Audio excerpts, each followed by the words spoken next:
Level up patrol na! Level up patrol na!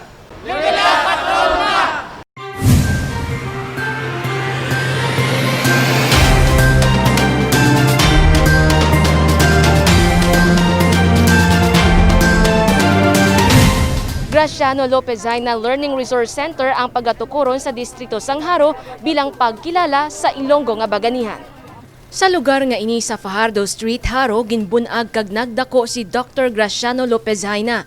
Diri pagatukuron ang Graciano Lopezina Learning Resource Center nga magaserbe nga public library kag bukas sa publiko sang 24 oras. 4 million pesos ang pondo para sa pagpatukod sang public e-library sa lugar. Library ang ipatukod nga proyekto para iduso sa mga kabataan ang importansya sang pagsulat kag pagbasa. This will be the start of the e-library for Iloilo City. Hindi lang ni diri ang aton butangan tang iban nga mga districts para ang mga kabataan may kadtuan man para nga mapuslan gid nila. Siyado ka importante ang shrine para sa isa ka national hero. Kag let us all be proud nga diri sa aton sa syudad may ara kita national hero, ang iban nga mga cities waay sang national hero.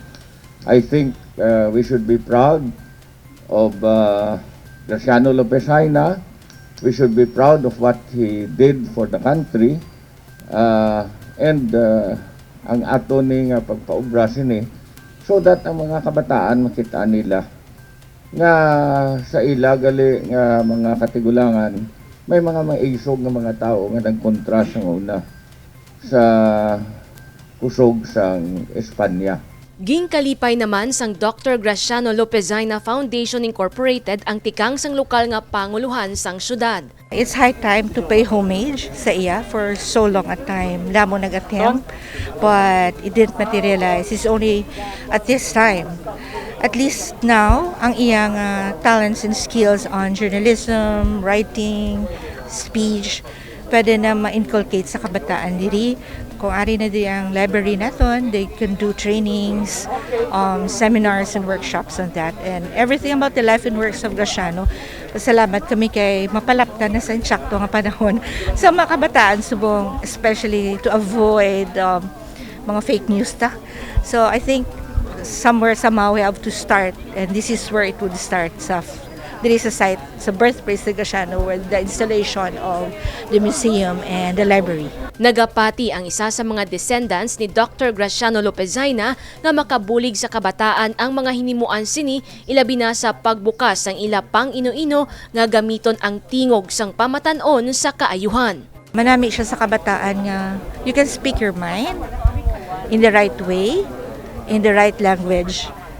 You can ma-send over mo sa imo audience. So that is one thing daw dako gid namon nga something that we want kids to learn in today's time. Si Dr. Graciano Lopezina kabahin sang propaganda movement sadtong panahon sa mga katsila kag iya gintukod ang pamantalaan nga La Solidaridad. Jennifer Garcia Hernandez para sa Level Up Patrol.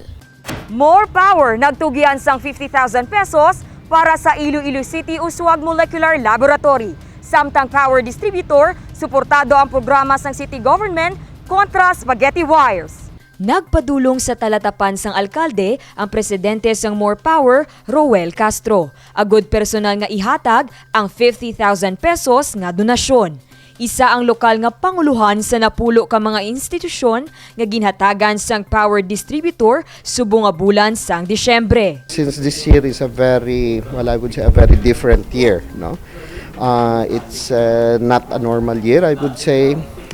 There are so many sectors that are affected and unexpectedly, no? I mean, nobody knew what to expect with this year, no? Because of the COVID pandemic.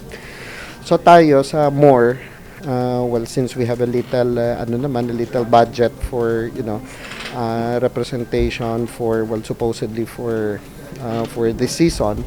So we thought of instead of giving individual gifts to our accounts, no, and we talked to them. Sabi namin, why don't we just pull it together and then we will donate it in your behalf, no, to different institutions who are helping the sectors that are more affected than us, no? And I'm referring to like let's say this morning, no, we were in Asilo de Molo, no, because alam ko na somehow affected din yung even yung mga financial assistance sa kanila when with this pandemic now. Ang donasyon, paggagamiton para sa pagbakalsang dugang nga kinahanglanon sa Iloilo City Uswag Molecular Laboratory. Nagpasalamat gid ko kay ina sa meeting sa COVID Lab ng istorya kami ni Chiki kung ano mga kinahanglan tagid para sa ini nga December, no, because we foresee a lot of people coming in from Manila and other places to be with their families for the season, Christmas season, and ang aton we will continue to allow LSI and ROF as long as they are tested. So may mga kinahanglan pa si Chiki nga mga balaklon nga mga consumables, no. So ang ending 50,000 usaron ta ni para makabakal man kita sa mga additional nga consumables nga kinahanglan naton. Kundi may mga RNA kits kita, may mga consumables nga pang usar ta bala para sa pag-test. So ipalista na ni Chiki para mabakal dayon. Thank you gid sa More Power. Samtang, ginpabutyag naman sang power distributor ang suporta sa ginpatigayon sang lokal nga panguluhan nga paglimpyo sang nagawayway nga mga kable sang kuryente. So very consistent with the vision of mayor, no, and of the city to really make Iloilo a highly urbanized city and be a investor friendly city, no. A very important ingredient is power.